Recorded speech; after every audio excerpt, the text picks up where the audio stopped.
नमस्कार, मैं हूं आपके साथ अनुराग मुस्कान। देश में असहनशीलता पर बहस और सम्मान वापसी का शोर पूरी दुनिया में गूंज रहा है। बीजेपी के कई नेता और मंत्री इसके पीछे राजनीतिक साजिश होने का शक जता चुके हैं, लेकिन विदेश राज्य मंत्री जनरल वीके सिंह को लगता है कि बिहार चुनाव के मद्देनजर पैसे देकर बहस छेड़ी गई। क्या असहनशीलता पर बहस के लिए पैसे दिए गए? क्या वीके सिंह के आरोप की जांच कराएगी सरकार? आज इन्हीं सवालों पर होगी बड़ी बहस। हेडलाइंस के बाद असहिष्णुता पर बहस तब शुरू हुई जब नामी गिरामी साहित्यकारों ने राष्ट्रीय पुरस्कार और सम्मान लौटाना शुरू किया। फिर विदेशों में भी भारत के अंदरूनी हालात पर बहस चालू हो गई और लंदन में प्रधानमंत्री नरेंद्र मोदी को भी तीखे सवालों का सामना करना पड़ा। प्रधानमंत्री मोदी ने साफ साफ कहा कि भारत में विचारों की आजादी है और रहेगी, सरकार इसके लिए प्रतिबद्ध है। उम्मीद थी कि प्रधानमंत्री के बयान के बाद माहौल बदलेगा, लेकिन विदेश राज्य मंत्री जनरल वीके सिंह ने असहिष्णुता पर बहस को नए विवाद में बदल दिया। उनका आरोप है कि बिहार चुनाव के मद्देनजर असहिष्णुता पर बहस को तूल दिया गया और इसके लिए पैसे दिए गए। अब यह बड़ी बहस का मुद्दा है कि असहिष्णुता पर बहस के लिए किसने किसको पैसे दिए। क्या वीके सिंह के आरोपों की जांच कराएगी सरकार?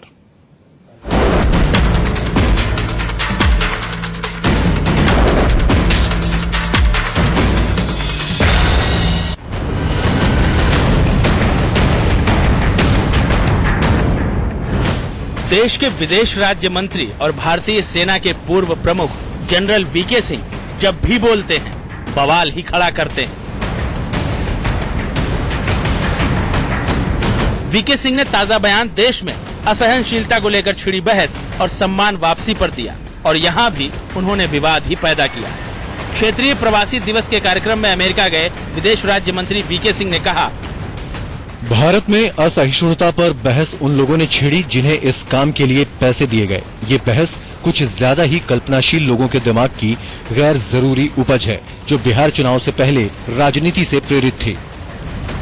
वीके सिंह इससे पहले भी भारतीय मीडिया के बारे में आपत्तिजनक टिप्पणियां कर चुके हैं और असहनशीलता पर बहस के लिए भी उनके निशाने पर भारतीय मीडिया ही है। वीके सिंह के मुताबिक, मैं इस पर टिप्पणी नहीं करना चाहता कि भारतीय मीडिया काम कैसे करती है।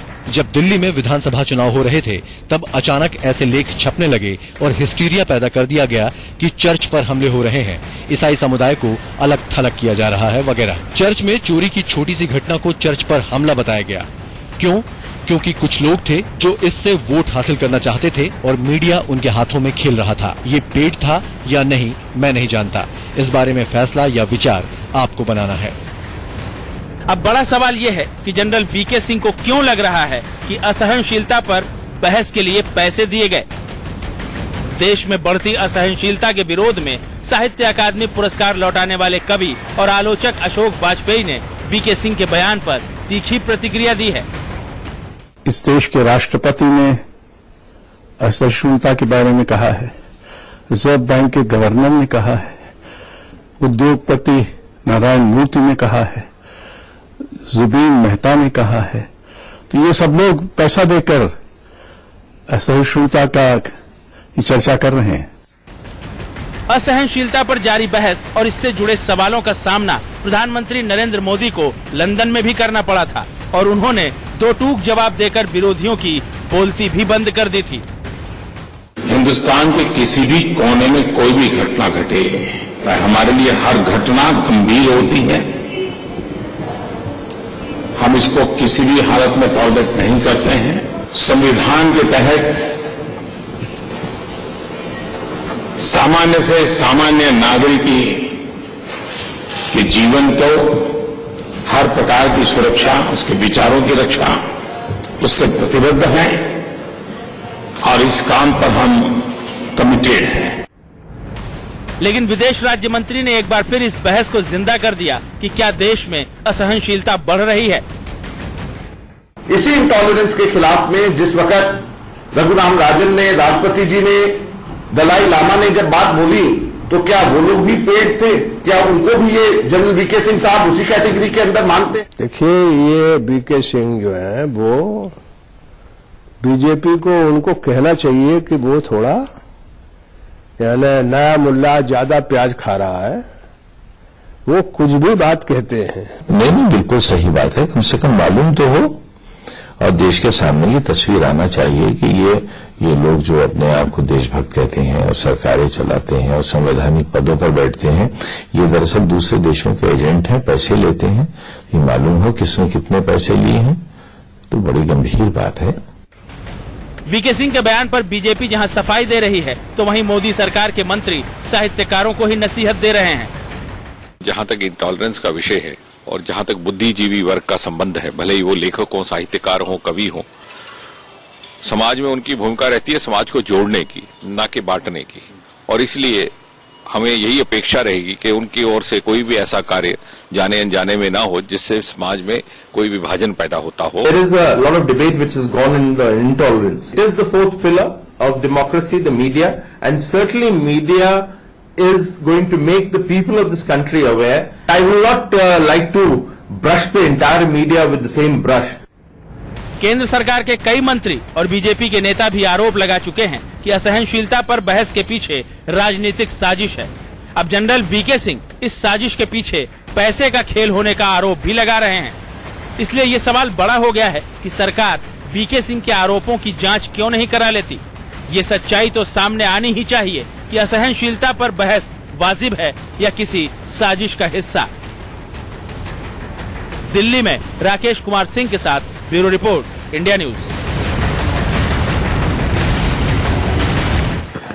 चलिए इस अहम मुद्दे पर बात करने के लिए हमारे साथ बहुत अहम मेहमान आज जुड़े हुए हैं। Sambit Patra, national spokes person Bharatiya Janata party के हमारे साथ मौजूद हैं। Congress leader, senior leader doctor Manishankar Iyer साहब हमारे साथ इस डिबेट का हिस्सा होंगे। मंगलेश डबराल साहब यहां पर मेरे साथ स्टूडियो में जाने माने लेखक मौजूद हैं और साथ ही आरएसएस एनालिस्ट संगीत रागी हमारे साथ यहां स्टूडियो में मौजूद हैं। मैं सभी का बहुत बहुत स्वागत करता हूं और संबित पात्रा, डिबेट की शुरुआत आपसे की जाएगी। जब मोदी साहब ने साफ तौर पर लंदन में इतने अच्छे शब्दों में एक मैसेज दिया था, उसके बाद वीके सिंह साहब के बयान को आप किस अंदाज में रफू करना पसंद करेंगे? देखिए, दो चीजें हैं, इसमें कोई दो मत नहीं है कि हिंदुस्तान का जो सहिष्णुता है वो अपने आप में बहुत अद्वितीय है और पूरे विश्व में ऐसा अद्वितीय सहिष्णुता कहीं और देखने को मिलेगा नहीं। और मैं हर बार कहता हूं कि हिंदुस्तान की धर्मनिरपेक्षता को इतना फ्रजाइल मत समझिए कि वो रोज शाम को खतरे में पड़ जाए और रोज शाम को हम 4-5 लोगों को आके हिंदुस्तान के धर्मनिरपेक्षता को बचाना पड़े। तीसरी बात, जहां तक ये जो इंटॉलरेंस था, जो अभी 1-2 महीने से अवार्ड वापसी सेरेमनी जो चल रही थी, उस इंटॉलरेंस पे अरुण जेटली जी ने बड़े सधे हुए शब्दों में ब्लॉग लिखा और कहा कि it is a manufactured revolt, क्योंकि हिंदुस्तान में किसी प्रकार का माहौल बिगड़ा नहीं था। 1-2 घटना जिसकी की निंदा सबने की, प्रधानमंत्री ने भी की, तमाम लोगों ने निंदा की, उसकी जांच भी चल रही है।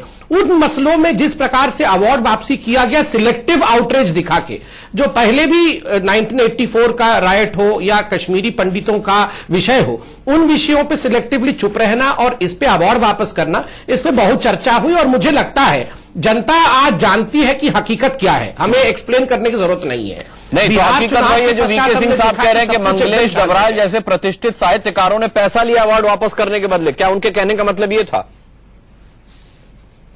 नहीं, देखिए, मैं इसको जनरलाइज नहीं करूंगा। नहीं, वो जनरलाइज में भी नहीं कर रहा, वो प्रतिनिधित्व कर रहे हैं। मेरे साथ है मंगलेश डबराल साहब, वो प्रतिनिधित्व कर रहे हैं उस साहित्यकारों के खेमे का जिन्होंने असहिष्णुता कहते हुए सम्मान और पुरस्कार लौटाए। देखिए, सभी सम्मानित हैं, मैं उनके किसी प्रकार के साहित्यिक काम या उनके निजी काम पे उंगली नहीं उठाऊंगा, मगर जिस प्रकार सिलेक्टिव आउटरीच हुआ वो तो अपने आप विमर्श का विषय बना और हिंदुस्तान की जनता, तो सरकार आपकी थी, आपने जहां तक पैसे लेने का विषय है, मैं इसको नहीं, ये पैसे वाला विषय बता रहा हूं, मैं इसको जनरलाइज नहीं करूंगा। हां, कुछ लोगों के एनजीओ इत्यादि पे सवाल जरूर उठे, जब से एनजीओ के ऊपर प्रहार होने लगा बहुत बौखलाहट रही, मगर मैं इसको जनरलाइज नहीं करूंगा और ये नहीं करूंगा कि फलाने व्यक्ति ने पैसा लिया, ये सब बिना तथ्यों के रखना नहीं चाहिए। नहीं तो खैर, तथ्य नहीं थे तो वीके सिंह साहब को भी सोच समझकर बोलना चाहिए था। मेरा अगला सवाल मंगलेश डबराल साहब आपसे है, क्या आप लोगों ने पैसे लेकर के विरोध किया? देखिए, मुझे लगता है कि जनरल वीके सिंह की कल्पना शक्ति बहुत उर्वर है और उन्होंने कहीं से ये बात खोज निकाली है कि हम जिन लोगों ने पुरस्कार वापस किए उन्होंने कहीं से पैसा लिया है। हास्यास्पद ये है कि जिन लोगों ने पुरस्कार की राशि लौटाई है उनके बारे में वीके सिंह जी ये बोल रहे हैं कि उन्होंने पैसे लिए हैं। तो और अब तो साहित्य अकादमी जो है ने तो बाकायदा प्रस्ताव एक बाकायदा प्रस्ताव पारित करके इन हत्याओं की भर्त्सना की है और देश में जो असहिष्णु और सांप्रदायिक विद्वेष वाला माहौल बनाया जा रहा है उसकी भी निंदा की है और लेखकों से अनुरोध किया है कि अब हमने जो है ऐसा प्रस्ताव पारित कर लिया है, इसलिए वे अपना पुरस्कार वापस ले लें। इसके बावजूद जो लेखक लौटा चुके हैं उन्होंने अपना पुरस्कार वापस नहीं लिया। अगर उन्हें पैसे का लालच होता तो वे शायद पुरस्कार वापस ले लेते। तो वीके सिंह साहब या तो ये बताएं कि उन लोगों के नाम और पते, क्या उनके पास कोई प्रमाण है इस बात का। लेकिन दरअसल सच्चाई ये है कि जनरल वीके सिंह इस तरह के निहायत गैर जिम्मेदाराना बयान जो चरित्र हनन की सीमा को छूते हैं, इस तरह के बयान देते आए हैं। उन्होंने भोपाल में विश्व हिंदू परिषद हिंदी सम्मेलन जब हुआ तो उनसे पूछा गया कि आपने लेखकों को दूर रखा इस पूरे आयोजन से, इसका क्या कारण है। तो उन्होंने कहा लेखकों का क्या है, वो आते हैं, शराब पीते हैं, चले जाते हैं। अरे इस देश में 24 स्वीकृत भाषाएं हैं और लगभग कई सौ अस्वीकृत, कई सौ छोटी भाषाओं, क्षेत्रीय भाषाओं के साथ साथ उनके लेखकों ने, उनके हजारों हजार लेखकों ने, क्या उनका योगदान यही है कि वे आते हैं, शराब पीते हैं, चले जाते हैं? उन्होंने हमारी जो इतनी भाषाओं के भंडार को इतना समृद्ध किया है, उन्होंने इस देश के मनुष्य को और भी मानवीय बनाने में एक महान योगदान किया है। उनके योगदान को भुला करके ये बताता है कि भाजपा और संघ परिवार का लेखकों, संस्कृति कर्मियों, कलाकारों, संगीतकारों के प्रति क्या परसेप्शन है उनका, और उनकी धारणा उनकी क्या है, उनको उस बात की कोई समझ ही नहीं है असल में। जी ठीक है। मणिशंकर अय्यर साहब भी मेरे साथ हैं। मणिशंकर अय्यर साहब, मैं आता हूं संबित पात्रा, आपके पास इकट्ठा जवाब लेने आऊंगा। मणिशंकर अय्यर साहब, जब वीके सिंह साहब ने यह कहा कि देश में असहिष्णुता वाली बात पैसे लेकर के फैलाई गई, ये प्रोपेगेंडा किया गया पैसे लेकर के, तो फिर इसमें केवल साहित्यकार, लेखक, कलाकार नहीं आते, बल्कि फिर वैज्ञानिक डॉक्टर भार्गव ने भी ये कहा था कि असहिष्णुता का माहौल है, उन्होंने भी अपना पुरस्कार लौटाने की बात कही थी। रघुराम राजन ने भी कहा था, राष्ट्रपति ने खुद असहिष्णुता पर टिप्पणी की थी। तो क्या ये सब, इन सब ने भी पैसे लिए थे?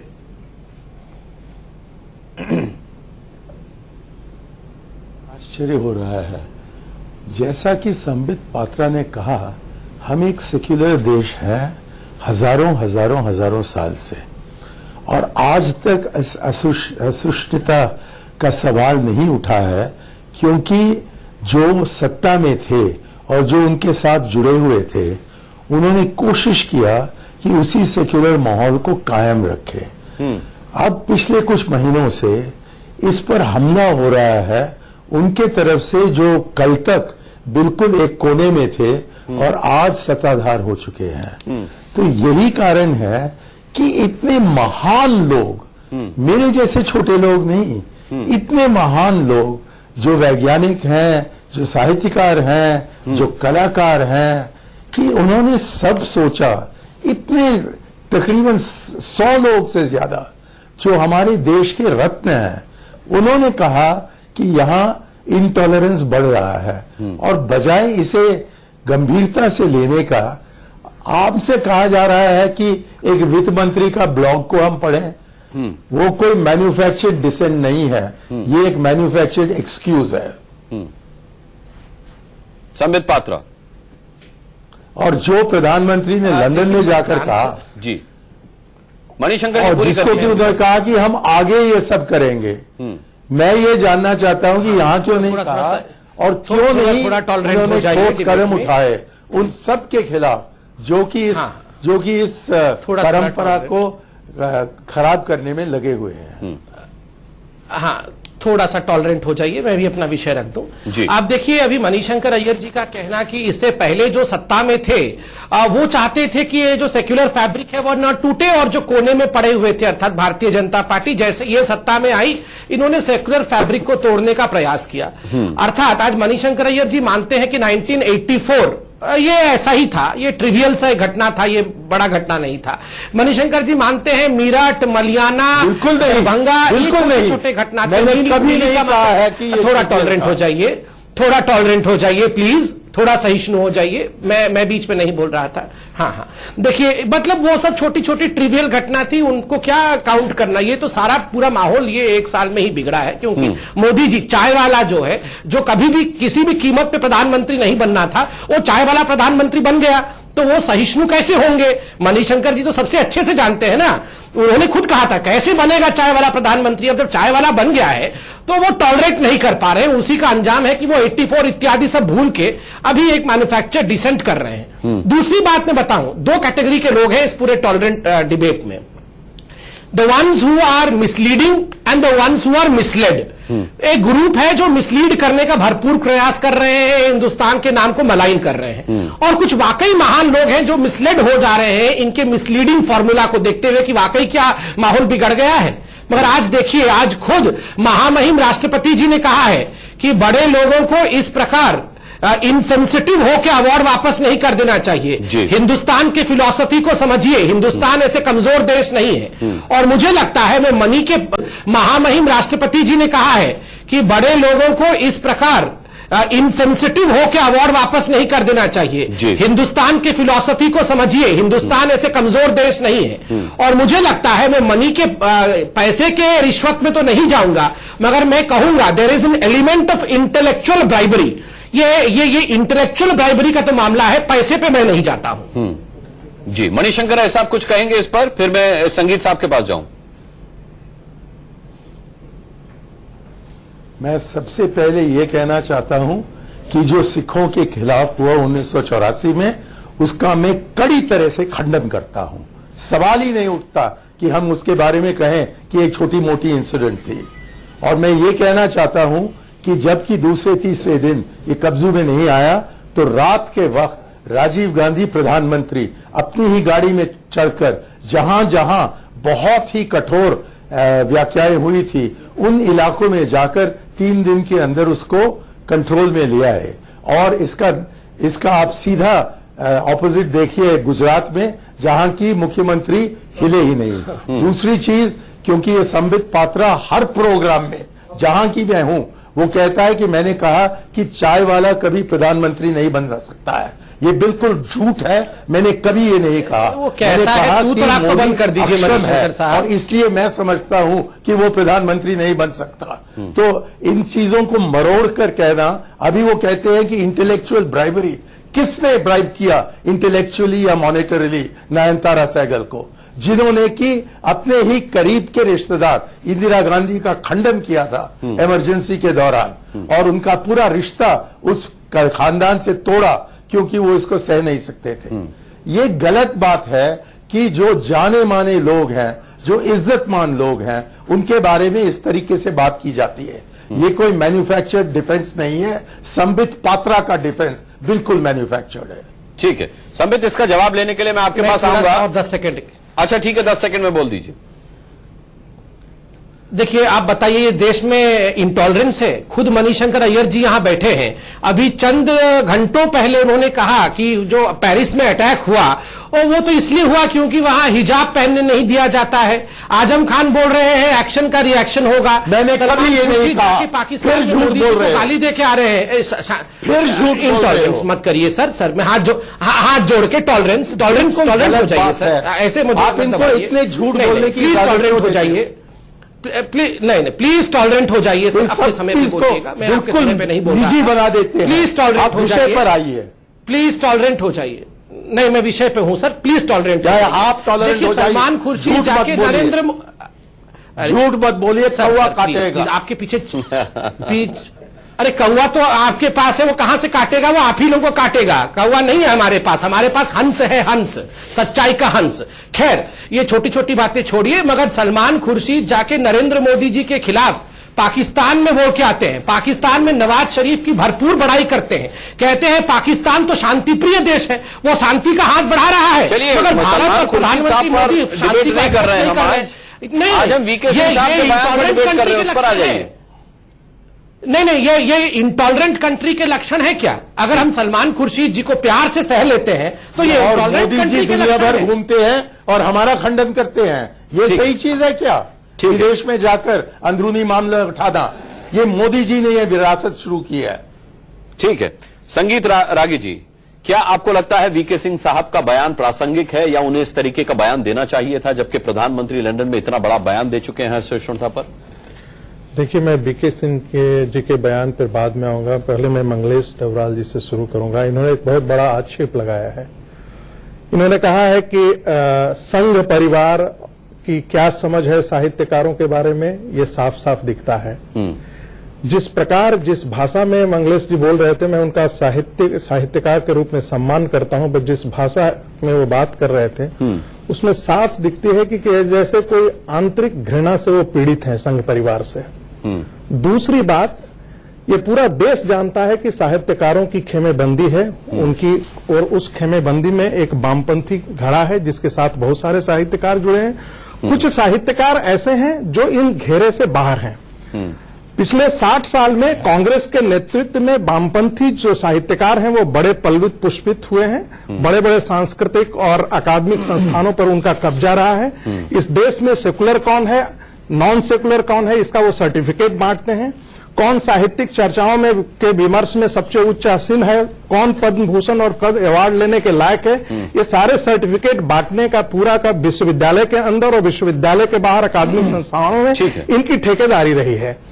अब नतीजा ये है, आप जरा देखेंगे कि मैं पहले भी ये सवाल बहुत लाजमी तौर पे उठा है कि क्या आसाम के अंदर इतने बड़े दंगे हुए, 4 लाख लोगों का पलायन हो गया, मुजफ्फरपुर के दंगों को नीली के दंगों से तुलना किया जाता था, तब ये साहित्यकार कहां थे?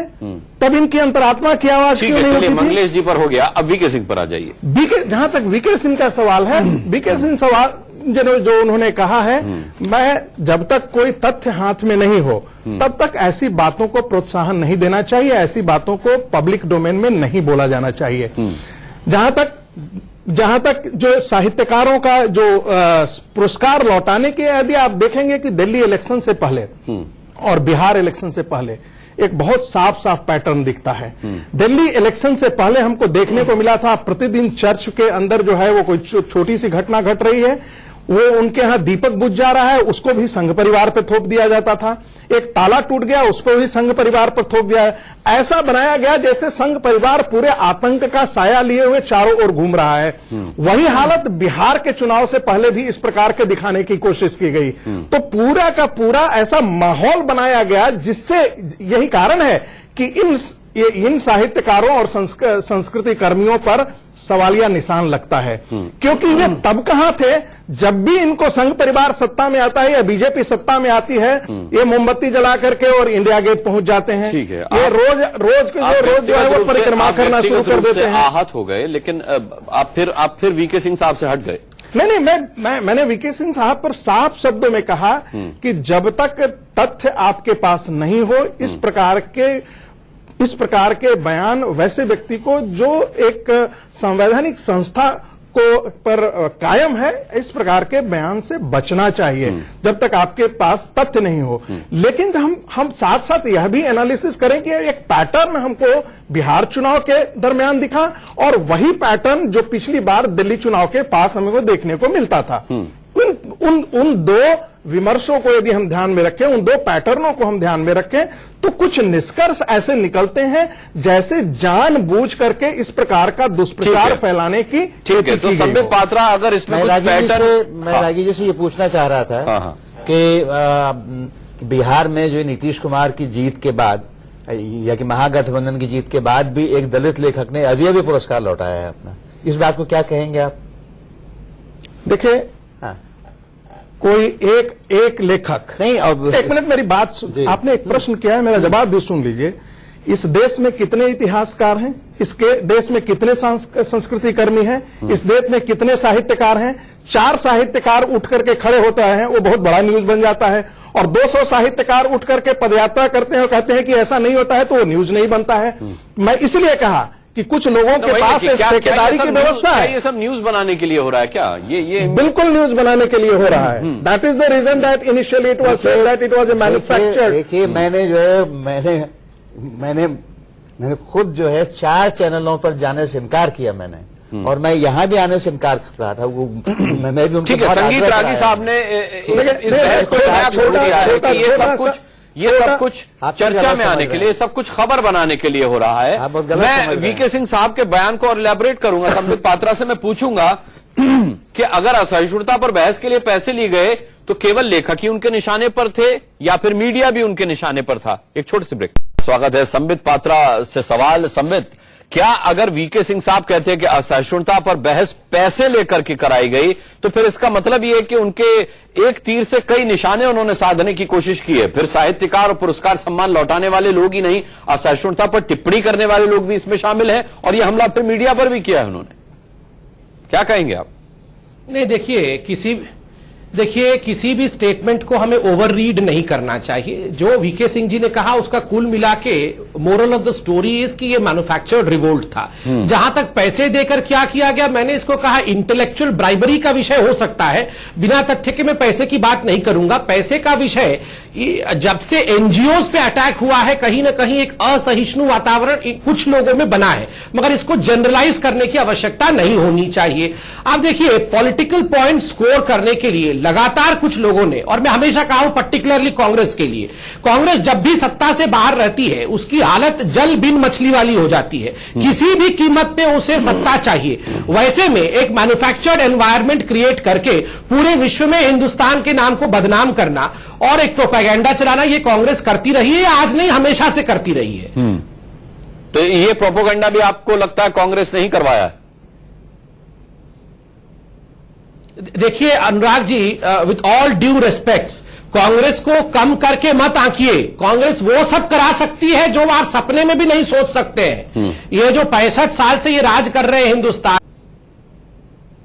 देखिए Anurag ji, with all due respects, Congress को कम करके मत आंकिए। कांग्रेस वो सब करा सकती है जो आप सपने में भी नहीं सोच सकते हैं। ये जो 65 साल से ये राज कर रहे हैं हिंदुस्तान में, वो इसलिए कर रहे हैं क्योंकि उनमें वो सब करने की क्षमता है जो साधारण व्यक्ति सपने में भी नहीं सोच सकता है। अभी मेरे को मणिशंकर अय्यर जी कह रहे थे कि काला कौवा आके मुझको काट लेगा। इन्होंने न जाने कितने रैवन्स, अंग्रेजी में एक है रैवन, RAVEN, एक पंक्षी होता है, कितने ऐसे डर्टी टिक्स के रैवन पाल रखे हैं जो हिंदुस्तान के कोने कोने में जाके काट रहा है, ये कोई नहीं जानता है। अरे लेकिन आज तो शरद यादव ने भी कह दिया कि वीके सिंह नया नया मुल्ला जो अल्लाह ज्यादा प्याज खाता है उस तर्ज पर चल रहे हैं। नहीं, देखिए शरद यादव जी को बहुत दिनों बाद कहने का मौका मिला है, वो अभी जीते हैं, जीत के बाद वो नया नया कहेंगे, उसको ज्यादा तवज्जो नहीं, अन्यथा भी नहीं लेना चाहिए। मणिशंकर अय्यर साहब, कांग्रेस वो सब कुछ करा सकती है जिसकी देशवासियों ने कल्पना भी नहीं की। संबित पात्रा कहना चाहते हैं कि देश में असहिष्णुता के माहौल की जो शिकायतें हुई वो भी कांग्रेस द्वारा प्रायोजित थी। मैं ये जानना चाहता हूं कि 200 अंतर्राष्ट्रीय लेखक और बुद्धिजीवी जिन्होंने कि कैमरॉन को चिट्ठी लिखी थी, वो भी क्या कांग्रेस के दलाल हैं? विश्व के जाने माने बुद्धिजीवी, उन पर इसका इतना प्रभाव पड़ा है और बजाय इसे देखने का ये कहना कि ये कोई कांग्रेस का षड्यंत्र है, इसका मतलब ये बनता है कि पात्रा जैसे लोग समझते हैं कि गाली निकालो, गाली निकालो, गाली निकालो, झूठ बोलो, झूठ बोलो, झूठ बोलो, और शायद जो हमारे पाप है वो छिप जाएगा। वो छिपने वाले नहीं है। हम जानते हैं कि ये इनमें से बहुत से ऐसे लोग हैं जिन्होंने कि कांग्रेस का विरोध किया, जो कि कांग्रेस का समर्थन नहीं करते हैं। उनमें से कोई हैं जो कि कांग्रेस का समर्थन कभी नहीं किया है। तो ये कांग्रेस और बीजेपी का विषय नहीं है, ये वो सवाल है कि जो भारत की परंपरा है उसको जो सरकार और उनके साथीगण और उनके मेंबरान हैं वो उस परंपरा को बचाएंगे या उसके खिलाफ जो बोलते हैं उनका समर्थन करेंगे। और मुझे लगता है कि जो सरकार महेश शर्मा को अब्दुल कलाम का मकान देते हैं एक पुरस्कार जैसे, वैसे लोगों पर हम भरोसा नहीं रख सकते हैं। और यही कारण है कि हम चाहते हैं कि भारतवर्ष में जबकि मोदी जी लौटते हैं, जब भी कभी कभी आ जाते हैं, तब हमारे पार्लियामेंट में भी आए, हमारे राज्यसभा में भी आए और हमारे सवालों का जवाब भी दें। ये है थोड़ा सा मैं आऊं क्या बचाने का तरीका। ये नहीं कि दुनिया घूमते रहो और उलट पुलट चीज जाकर वहां कहो, हिंदुस्तानियों को वहां एकत्रित करके फिर हिंदुस्तान के लीडरान पर गाली निकालो, ये कोई तरीका नहीं है। और मैं नहीं समझता हूं कि इस ऐसे कहने से, संबित पात्रा के जैसे लोगों के कहने से हमारे टॉलरेंस के जो ट्रेडिशंस हैं वो बचेंगे, वो भी खतरा में आ जाते हैं, क्योंकि ये लोग अंधे हैं। थोड़ा सा मुझे आना पड़ेगा की तरफ क्या है। जी संबित। हाँ, मैं थोड़ा सा आ जाता हूं। देखिए, इसी डिबेट में ही पता चल जा रहा है कौन टॉलरेंट है कौन नहीं है। मैं तो मणिशंकर अय्यर जी सर ये सब बोल रहा हूं, और मणिशंकर अय्यर जी किस प्रकार भड़क कर ये पात्रा, ये तू, मतलब आप तो, तुम तो छोड़िए, तू तो रख पे आ गए हैं। इसी से मालूम पड़ जाता है टॉलरेंस का लेवल कितना है। आपके पिता तो है वैसे प्यार में कह रहे होंगे, हम आपको प्यार में कह रहे होंगे मुझे लगता है। नहीं, वो प्यार में अच्छा है, प्यार में ही तू तो राग कर रहे हैं। अच्छा, ठीक है, फिर वो बहुत अच्छे आदमी है अगर प्यार में ऐसा कह रहे हैं तो। मगर देखिए, ये कितने अच्छे आदमी है। मणिशंकर अय्यर जी जाके परवेज मुशर्रफ को डोव, शांति दूत बता के आते हैं। शायद प्यार में तो नहीं कह रहे होंगे, कुछ षड्यंत्र के अंतर्गत ही कह रहे होंगे। वही परवेज मुशर्रफ जो कहता है ओसामा बिन लादेन इत्यादि जो है हमारे हीरो हैं, हाफिज सईद हमारे हीरो हैं, वहां जाके कितना प्यार करते हैं। वही प्यार मेरे लिए मत दिखाए, हाथ जोड़ के मैं निवेदन करूंगा, मेरे को उतना प्यार मत दिखाइए, वो उन्हीं के रखिए। और बताइए, इनके खुद के लीडर्स जाके पाकिस्तान में हिंदुस्तान के लिए जैसे बोल के आते हैं, इनको क्या अधिकार है कि ये प्रधानमंत्री और पार्लियामेंट के विषय में टिप्पणी करें? आप पार्लियामेंट चलने दीजिए, वहां सवाल पूछिए आप प्रधानमंत्री से। आप पार्लियामेंट को कैसे रोकना है उसका रेसिपी बना रहे हैं। ये जो अवार्ड वापसी है, ये रेसिपी है कि पार्लियामेंट कैसे रोकना है और काम करने नहीं देना है। और हिंदुस्तान की जनता सब समझती है, मणिशंकर जी, सब समझती है। ठीक है। संगीत रागी जी, मैं एक छोटी सी टिप्पणी करना चाहता हूं। मैं एक छोटी समझती है मणि जी, एक छोटी सी टिप्पणी कर दूं। कीजिए, मैं कह सकता हूं। मणि जी एक छोटी सी टिप्पणी समझती है, इसीलिए मणि जी एक छोटी सी टिप्पणी करना चाहता हूं। 70 सीट में से 67 में इनको बीजेपी को हराया, और वहां बिहार में 3/4 सीट से हराए गए हैं। तो देश समझ चुकी है कि कितनी बड़ी गलती उसने की 2014 में। हाँ। और अब दुरुस्त रास्ते पर हम सब निकल रहे हैं। मणि जी ने अभी जिक्र किया था कि 200 अंतर्राष्ट्रीय ख्याति प्राप्त जो साहित्यकार और रंगकर्मी थे, उन्होंने इसका विरोध किया। मैं ये बता देना चाहता हूं मणि जी को कि वैसे भी साहित्यकार और इस खेमे के साथ जुड़े हुए थे जिनका भारत से कोई लेना देना नहीं है, जिनका पूरा जीवन ऑक्सफोर्ड और कैम्ब्रिज के 4 दीवारी में बीता है। वह भी दिल्ली की गलियों के बारे में, वो तब भी जब दिल्ली इलेक्शन हो रहा था तब भी वो इस प्रकार के प्रतिवेदन दे रहे थे। तब भी मेमोरेंडम ऑफ ए प्रोफेशनल है। चाहे आज संघ परिवार जहां भी आए, सारे दोषारोपण के लिए इनका जैसे लगता है कि पहले से एक डॉक्यूमेंट बना करके रखा हुआ है, पहले से इन्होंने अपना मेमोरेंडम ऑफ अंडरस्टैंडिंग पहले से डील कर रखा है। और ऑक्सफोर्ड से लेकर के कैम्ब्रिज और पूरे यूनाइटेड स्टेट्स ऑफ अमेरिका, वहां के जितने वामपंथी खेमे के इतिहासकार, संस्कृति कर्मी और जो लोग हैं, वो इनके साथ आकर जुड़ जाते हैं। दूसरी बात मैं कर रहा हूं कि बहुत सारे ऐसे लोग हैं, मैं मानता हूं, मणि जी के बात से मैं सहमत हूं कि बहुत सारे ऐसे लोग हैं जो कांग्रेस के समर्थक नहीं है, लेकिन जब संघ परिवार का विरोध की बात आती है तो ये दोनों साथ साथ खड़े हो जाते हैं। क्योंकि यह मत भूलिए कि कांग्रेस के ही प्रोत्साहन और समर्थन और पैट्रोनेज संरक्षण के अंतर्गत इन रंगकर्मियों का पूरी खेती उपजी है। मैं आपकी बात का जवाब देना चाहता हूं। मैं आपकी बात का जवाब देना चाह रहा हूं संगीत जी की। अब यह है कि एक तो ये आरोप कि वो सब वामपंथी हैं, ये आरोप सिरे से गलत है। इस समय हिंदी में जिन लोगों ने पुरस्कार वापस किए, कृष्णा सोपती जो हमारी सबसे बड़ी लेखिका हैं, उनका कांग्रेस से कोई संबंध नहीं है। मेरा कांग्रेस से कोई संबंध नहीं है। इरफान हबीब साहब को कोई पुरस्कार नहीं मिला था, वो इतिहासकार है। मैंने आपसे ये बात कहना चाहता हूँ, वो लोग वामपंथी नहीं है, वो लोग लोकतांत्रिक हैं। इस बात को मैं बार बार रेखांकित करना चाहूंगा कि वो लोग डेमोक्रेटिक चेतना के लोग हैं। यदि इसलिए आरएसएस को लगता है कि हमारी मंगलेश जी यदि ऐसी बात थी तो तस्लीमा नसरीन के मुद्दे पर आप क्यों नहीं उद्वेलित हो गए? आप तब भी तस्लीमा नसरीन के मुद्दे पर भी आप खड़े हो जाते। संगीत जी, मंगलेश जी को बात पूरी कर लेते हैं। केरला के अंदर प्रोफेसर जोसेफ का हाथ काट लिया गया, कितने सारे रंग कर्मी आकर के यहाँ पर बोलने गए। संघ परिवार के विरोध में इसलिए हैं कि संघ परिवार इज नॉट डेमोक्रेटिक। ऑटोक्रेटिक। अब देखिए ये आप हमें डेमोक्रेसी की भाषा मत समझाइए, हम अच्छी तरह जानते हैं क्योंकि आप इंटॉलरेंट हैं, you pursue certain ideology which if others do not pursue you they are undemocratic. हमको पिछली सरकार से कोई सुविधाएं नहीं मिली है, मुझे कभी साहित्य अकेडमी में कोई सुविधा नहीं मिली है, और हम किसी उसमें नहीं गए, सरकारी समितियों में नहीं रहे, हम कोई विदेश यात्राओं पे नहीं गए। और एक बात मैं आप यहाँ पर वो कर दूं साहब, दूसरी बात ये कहा जा रहा है बार बार कि मैन्युफैक्चर्ड क्राइसिस, क्या दाभोलकर की हत्या मैन्युफैक्चर्ड क्राइसिस है? क्या ये बताए कलबुर्गी की हत्या मैन्युफैक्चर्ड क्राइसिस है? क्या दादरी में मोहम्मद अखलाक की हत्या जो है मैन्युफैक्चर्ड क्राइसिस है?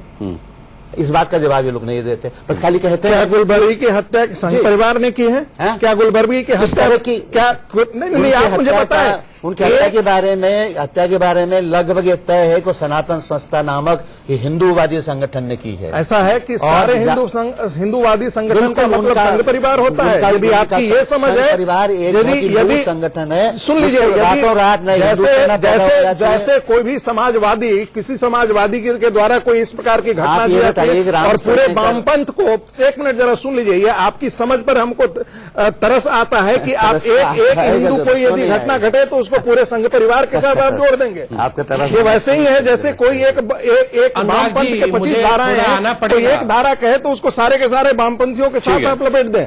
हम उनके विरुद्ध हैं जिन्होंने इन हत्याओं को अंजाम दिया। यही बना रहे हैं, यही बात आप भी वीके सिंह साहब जैसी बात कर रहे हैं, आपके पास यही बात कहते हैं और आपने बात कह दी अपनी। डबराल साहब बिना तथ्यों के बात कर रहे हैं, आप भी फिर वीके सिंह साहब जैसी ही बात कर रहे हैं। आप उन ताकतों का विरोध कीजिए, लेकिन अगर आपको नहीं पता कि उसके पीछे क्या ताकतें थी और उसका तथ्य नहीं है तो फिर आपका गुस्सा जायज नहीं है, पर्टिकुलरली उन संस्थाओं के खिलाफ जिनका आप नाम ले रहे हैं। संबित पात्रा। नहीं देखिए, मुझे तो बड़ा आश्चर्य हो रहा है। मैं तो सभी डिबेट्स में पार्टिसिपेट कर रहा हूं लगातार 1 महीने से। कलबुर्गी जी जिनकी दुखद हत्या की गई कर्नाटक में, अभी तक एक गिरफ्तारी नहीं हुई, कोई इन्वेस्टिगेशन भी पूरा नहीं हो पाया है, हाईकोर्ट ने लताड़ लगाया है। मगर कांग्रेस के प्रवक्ता से पूछिए या तथाकथित अवार्ड वापसी लेखक से पूछिए, वो बोलेंगे हिंदूवादियों ने किया है, फलाने आदमी, वो सब कुछ बता देंगे। ये क्या साजिश है मैं जानना चाहता हूं। इनको कैसे मालूम है किसने हत्या किया है और हत्यारे की गिरफ्तारी क्यों नहीं हो रही है? क्या साजिश है इसके पीछे? जरा मंगलेश जी इसका भी खुलासा करें। दूसरी बात, आप देखिए इरफान हबीब जो देश के तथाकथित बहुत बड़े इतिहासकार हैं, उन्होंने आईएस का कंपैरिजन आरएसएस से कर दिया। मैं इनके मन की कुलबुलाहट बता रहा हूं, इनको थोड़ा छूट दे दीजिए। और ये पेरिस अगर 7 समुंदर पार नहीं होता ना तो ये बोलते ये पेरिस का हमला भी आरएसएस और बीजेपी ने किया है। मैं गारंटी देके कह रहा हूं, ये दिग्विजय जी का मन और मणिशंकर जी का मन कुलबुला रहा है। ये बोलने के लिए बिल्कुल वो रह नहीं पा रहे हैं, बस वो 7 समुंदर पार है और वहां लोग पकड़े गए हैं, वरना ये अभी तक कह दिए होते। तो इस प्रकार का साजिश हिंदुस्तान में चल रहा है कि जिसका कोई सानी नहीं है। आईएस को आरएसएस से जोड़ दो, 26/11 आरएसएस की साजिश थी, उस पर किताब रिलीज करो। और कौन कलबुर्गी के हत्यारे हैं यह भी इनको मालूम है, मगर पकड़े नहीं जा रहे हैं। ये बताइए ये क्या साजिश है? चलिए इसका जवाब मंगलेश डबराल साहब से एक छोटे से ब्रेक के बाद लेंगे। डिबेट जारी रहेगी एक छोटे से ब्रेक के बाद। इसमें एक बार फिर आपका स्वागत है। संबित पात्रा साहब ने कुछ सवाल पूछे थे मंगलेश डबराल जी, आप उसका जवाब देना चाहेंगे? मैं इतना ही कहना चाहूंगा कि हम लेखकों का विरोध किसी एक संगठन से न हो करके उस पूरे माहौल से था। और हम लोगों ने पुरस्कार वापसी के समय जो पत्र लिखा मैंने साहित्य अकादमी को, उसमें यही था कि पिछले कुछ समय से इस देश में जो माहौल बन रहा है, इस देश में जो राजनीतिक माहौल बनाया जा रहा है, वो असहिष्णुता, सांप्रदायिक विद्वेष, घृणा और उन लोकतांत्रिक मूल्यों के खिलाफ है जिनकी गारंटी हमको संविधान से मिली हुई है। इसलिए हमने इसके प्रतिकार में ये पुरस्कार हम वापस कर। मतलब आपका इशारा है कि सरकार असंवैधानिक होती जा रही है? हाँ, सरकार के अगर आप जो पिछले 1 साल के इतिहास में जाएं, इस सरकार के मंत्रियों, इस सरकार के संसद सदस्यों और विधायकों ने जिस तरह के बयान दिए हैं, जिनमें तमाम साध्वियां और साक्षी महाराज और ये और वो, और इसमें कि हमारे जनरल वीके सिंह भी शामिल हैं, और इन सब लोगों को अगर आप देखें, इनके बयानों को अगर इकट्ठा किया जाए तो एक अच्छी खासी पुस्तक तैयार हो जाएगी कि इन लोगों ने मुस्लिमों के खिलाफ, अल्पसंख्यकों के विरोध में, भारत में लेखकों, बुद्धिजीवियों के विरोध में जितने बयान दिए हैं उन सबको इकट्ठा किया जाए तो तस्वीर हमारे सामने आई, वो बड़ी भयानक है। तो हमने इस माहौल के विरुद्ध हमने एक प्रतिकार के रूप में एक कदम उठाया था जो बहुत अहिंसक कदम था। ठीक है, तो यही काम हम लोग कर सकते। ठीक है। डॉक्टर मणिशंकर अय्यर, बयानों पर बात की मंगलेश डबराल साहब ने। अभी जो लेटेस्ट बयान है वीके सिंह साहब का, क्या आप चाहते हैं कि सरकार को इस बयान की जांच करानी चाहिए, ये जरूरी है? मैं कोई उम्मीद नहीं रखता हूं इस सरकार पर कि अपने ही लोग जो हैं, जो दोषी हैं, उनके खिलाफ कोई कार्रवाई वो लेंगे। अभी अभी जो बताया गया था डबराल साहब की तरफ से कि पूरे 16 महीने 17 महीने से एक के बाद एक बयान आ रहे हैं, या तो भाजपा के एमपीज के तरफ से, या भाजपा के एमएलएज के तरफ से, या भाजपा के केंद्रीय मंत्रीगण की तरफ से, या केंद्रीय मिनिस्टर्स ऑफ स्टेट के तरफ से, या उनके पार्टी के वरिष्ठ नेताओं के से, जिसके प्रति कोई कदम नहीं उठाए जा रहे हैं, बजाय ये कि वेंकैया नायडू समय समय पर कहता है कि हमने उनको सावधान किया है कि ऐसे मत करो।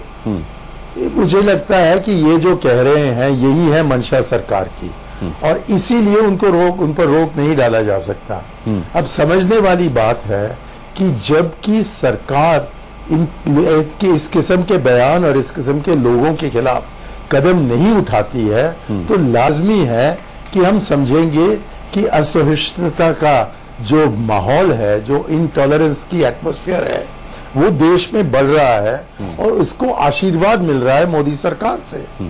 और बजाय इसका जवाब देने का या ठोस कदम उठाने का, थोड़ा सा ये कहने कि ये सब षड्यंत्र है, कांग्रेस ने रचाया है, इस किस्म की चीजों से मैं बिल्कुल सहमत नहीं हूं। और मैं समझता हूं कि I am willing to tolerate anything except intolerance. ठीक है, संबित पात्रा। एक बात मैं और ये कहना चाह रहा था कि एक लोकतंत्र की विशेषता ये, मैं जवाब दे देता हूं, कि हम उसमें कुछ चीजों की अनुमति नहीं देते हैं। मसलन हम हिंसक भाषा की अनुमति नहीं देते हैं, हम हिंसा की अनुमति नहीं देते हैं। हम एक वो जो बड़ा मशहूर वाक्य है कि दूसरे की नाक जहां से शुरू होती है, हम उससे, हमारी आजादी वहीं तक है।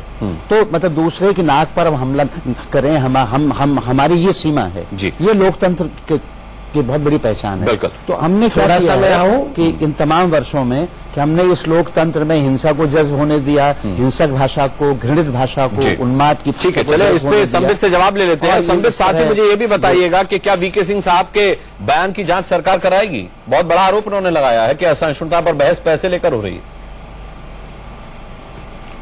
जांच के बाद से मुझे याद आया, अच्छी बात है कि आज मणिशंकर अय्यर जी हमारे साथ में ही है।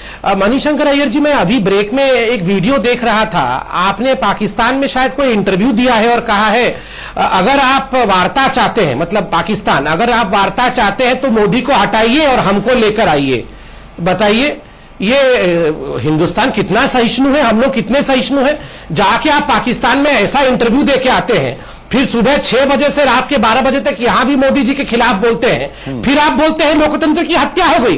कैसा लोकतंत्र चाहते हैं? पाकिस्तान आके हिंदुस्तान पे कब्जा कर ले, ऐसा लोकतंत्र चाहते हैं क्या?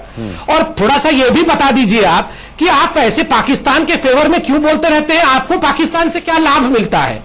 हम उसकी जांच नहीं करा रहे हैं, मगर हम जानना चाहेंगे आपको क्या लाभ मिल रहा है। आपके बयान की कराएंगे क्या? जो आप पाकिस्तान के सरकार के विषय वो उस विषय पर फिर बैठ लेंगे, पूरा एक घंटा मणिशंकर अय्यर साहब को लेकर बैठ लेंगे। आज वीके सिंह पर बैठे हैं, तो बता दीजिए कि वीके सिंह साहब के बयान की जांच कराएगी क्या सरकार?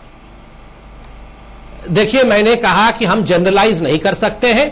जहां तक कुछ एनजीओज का सवाल है, उस पर जांच तो हो ही रहा है, उससे बहुत लोग परेशान हैं।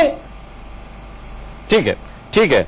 मैं और अनुराग जी, मैं तो मणिशंकर जी के बेटे का उम्र का हूं। वेंकैया नायडू जी तो मणिशंकर अय्यर जी के बेटे के उम्र के नहीं है ना। वो भी बोल रहे थे वेंकैया नायडू कहता रहता है, तो ये सबको बेटा नहीं माने, किसी किसी को पिता भी माने। चलिए ठीक है, अब समय खत्म हुआ बड़ी बहस का। सभी का बहुत बहुत धन्यवाद करना चाहूंगा बड़ी बहस में आज जुड़ने के लिए। इसी के साथ बड़ी बहस में आज के लिए इतना ही। वक्त एक छोटे से ब्रेक का है।